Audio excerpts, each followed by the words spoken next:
فرديت عليه قلت له: يا صديقي، بتسأل ديك أبوهم اسمه إيه؟ هم غاروا بديك أبوهم، ديك أبونا إحنا إيه؟ اللي علمنا الغباوة في التفاهم والحوار، واللي وقفنا في مفارق نفسنا ناخد قرار.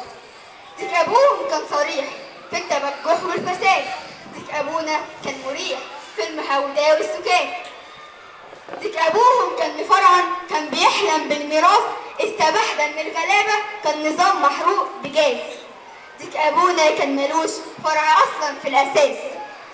ديك أبوهم كان مبارك من الأبلسة والفلول، ديك أبونا كان مشارك في التوافق والقبول. ديك أبوهم كان مسستم على المصالح والتناحة والغباء. ديك أبونا كان محيز، كان متيس، كان مدين بالوباء.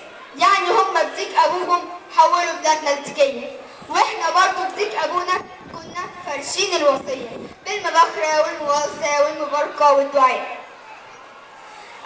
ديك أبوهم كان بيدن جيمي جاي ويا رفاق، ديك أبونا كان بيدن كوكو واوا وكوكو أي وكوكو واي.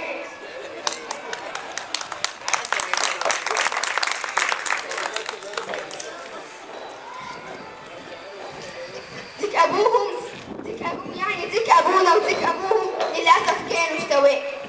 ديك أبوهم كان شبه كل الديوك.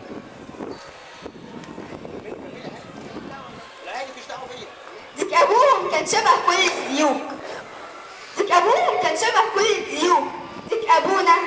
ديك أبوهم كان شبه كل الديوك اللي فارضين الوصايا والتكلف على الشعوب. ديك أبونا قال لنا: طب ديكوا على ديك الملوك، يمشي واحد يجي واحد، كلنا في الهم واحد، والشعوب هي الشعوب. ديك أبوهم لما صرنا قال على الثوار نواياهم لئيمة.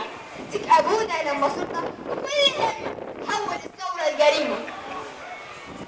ديك أبونا لما صرنا بكل هم حول الثورة الجريمة.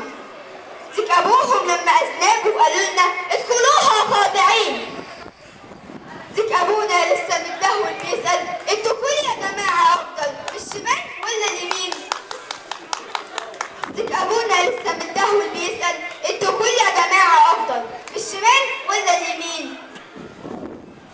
ديك أبوهم كان مرزق نفسه نص الاحتياطي.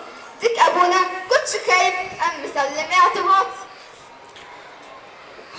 هم جابوا في ديك أبونا كن ولكن بالتراضي، واحنا جبنا في ديك أبوهم كن ولكن افتراضي.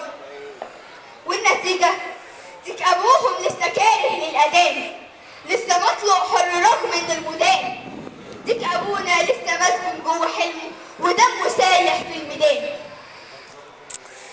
ديك أبونا لسه مسجون جوه حلمه ودمه سايح في الميدان.